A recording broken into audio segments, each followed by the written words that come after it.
So you remember the days when M cars were lightweight, had naturally aspirated high revving engines, had manual transmissions, or at least dual clutch transmissions.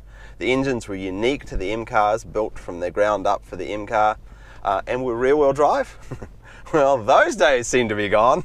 Yes, the new M5 has none of those things. Well, actually, to be fair, you can sort of still make it be a rear wheel drive.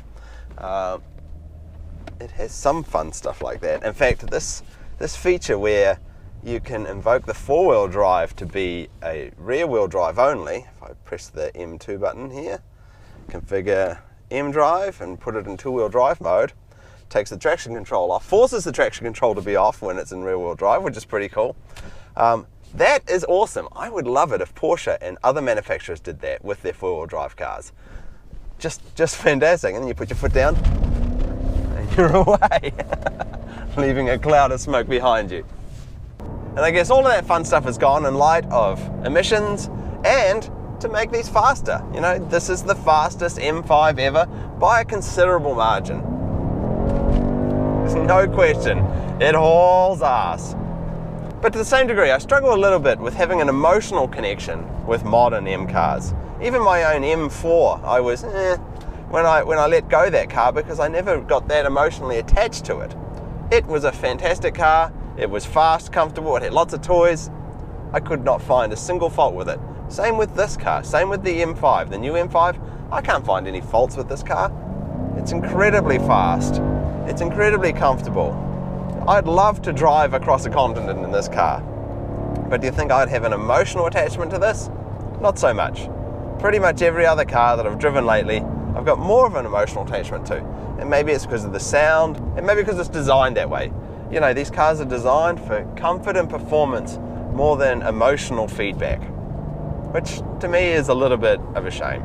But it does have all of the awesome M features that we love. The big fat steering wheel, the M buttons that allow you to go straight to a mode that you want without having to go through a whole lot of menus or pressing a whole lot of buttons. It's a new gauge cluster, which is pretty unique. It's one LED display with little plastic things attached to it. The seats are beautiful and comfortable, and it's got the M leather, which I've always loved. It comes with many features as standard, and of course it is blindingly fast. And now, because it's all-wheel drive, the possibilities are endless. You can take on those Subarus in the snow, up the slope. The possibilities are endless. And even though it's the first time driving the new M5, it does feel very familiar to me. Having recently owned an M4, all of these M cars have a similar feel and a similar sound to them. I know, you wouldn't think this engine would sound the same as the 3.6 litre in my M4, but it really does. So I find myself having a tendency to light foot this M5. You know, it is so quick. A quick jab at the accelerator and you're doing another 50 miles an hour and you can't take the corner. So I light foot it in, put the power on, get nervous, light foot it again. And that's becoming common with these modern performance cars that just have so much power, you actually have trouble finding places to use that power. Spend too much time on the brakes and not enough time on the gas. And that said, it's surprisingly nimble. I mean, it really turns in at speed for a car of this size. Woohoo!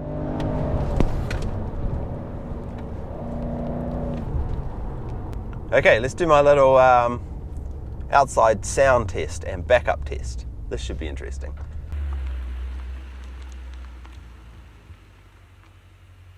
Okay, we'll put it in rear-wheel drive, turn the stability control off, and put in sport displays. Off we go.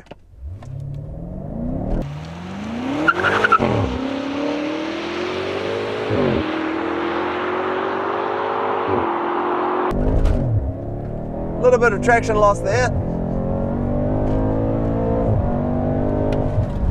I mean, it's fast, but it's, I don't know, it's not that exciting.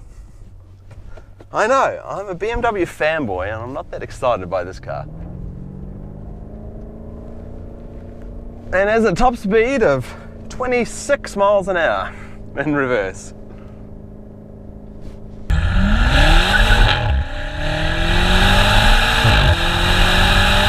Yes, it's impressively quick. And how about these gear changes? There we go.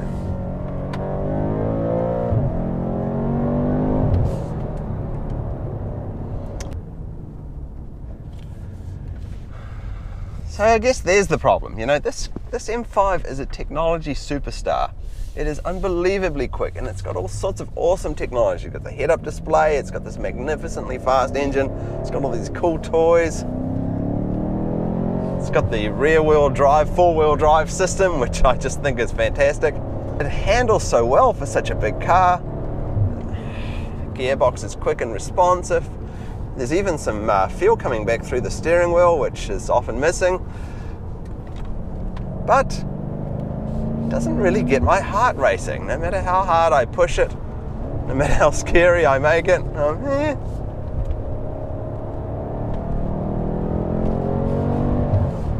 I'd rather be driving a Mustang. How could I say that? You know, there's just, most other cars just seem to be more exciting. I don't know. I know, this is blasphemy. Blasphemy from me, a BMW fanboy. I should be loving this thing, and there's nothing really wrong with it. Not that I can put my finger on, I don't know. Maybe it's the sound. It does have a very, very boring exhaust sound. Maybe because everything's so easy. It's just so well done. That could be it. It's just so brilliant. It just makes driving fast so easy. Any tit could drive this car fast without any trouble. It just makes it so easy. Maybe that's the problem. Maybe that's why it's kind of boring. It's just that it's so good. They need to make it a little bit more scary, a little bit more on the edge. You need to be fearing for your life more. If I need to do a lot of cross-continental highway driving with my wife and my kids, this should certainly be something I'd consider.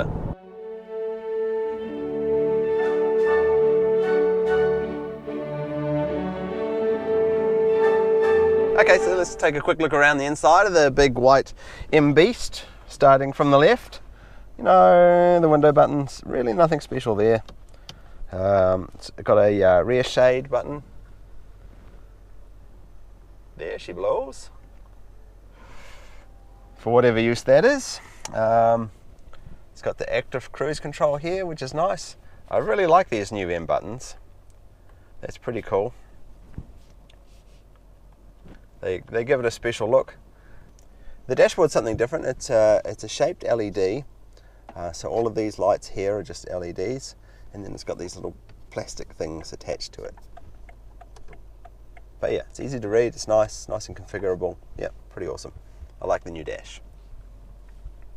And then there's the HVAC controls, which are also a screen.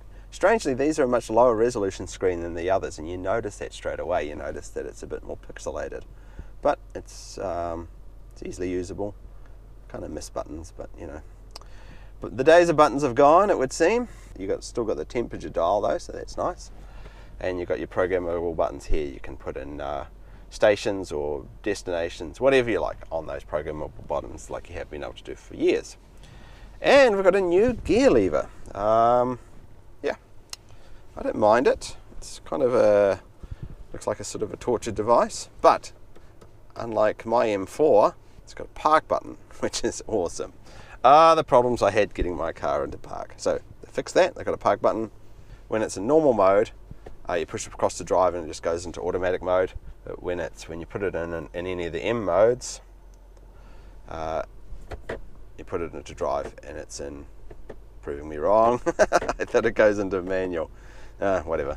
And then there's various little switches down here. These are plastic click panels. I am not a fan of this at all, but I guess it works. Yeah, it doesn't have a very nice feel. And then the iDrive controller, which we're all used to, works very well. And yeah, there's this car has the awesome parking cameras that work very well. And in reverse, it'll give you the 3D version. They do this so well, BMW. It's really nice. All the information you need to park your car safely. These seats also feature iPhone holders down here, which is very nice. And they've got a lovely leather feel to them, and they're pretty snug. and they're pretty sexy looking with their M5 badge. And they're ventilated and heated, and yep. And we'll quickly hop in the back and have a look what's going on in the back as well. What's happening in the back here, Will? Well, got your own vents back here. You've got your little slidey things. And you've got your own temperature control and heat seating. But interestingly, you don't have any USB slots. BMW. You do have two 12-volt slots though, so I guess that is something.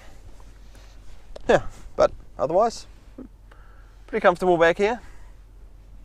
Enough headroom. Yeah. It's a 5 Series after all.